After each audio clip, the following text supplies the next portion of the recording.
అక్క అంబాసిడర్, నేను బెంజు, అది పోర్టబుల్. నేను ప్లాస్మా, అది లైఫ్ బాయ్. నేను లక్స్. అందుకే నా అందం దానికి ప్రాబ్లం కాకూడదని ఇలా వచ్చాను.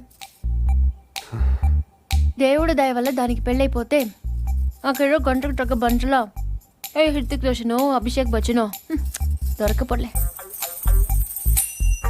చూసావా, నువ్వు కూడా చూపు తిప్పుకోలేకపోతున్నావు. అయ్యో దేవుడా, ఎందుకయ్యా ఇంత అందం ఇచ్చావు నాకు?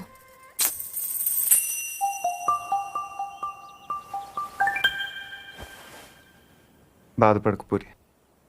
మీ అమ్మ వాళ్ళందరూ అనవసరంగా భయపడుతున్నారు, కానీ నువ్వు అంత అందంగా ఏం లేవు.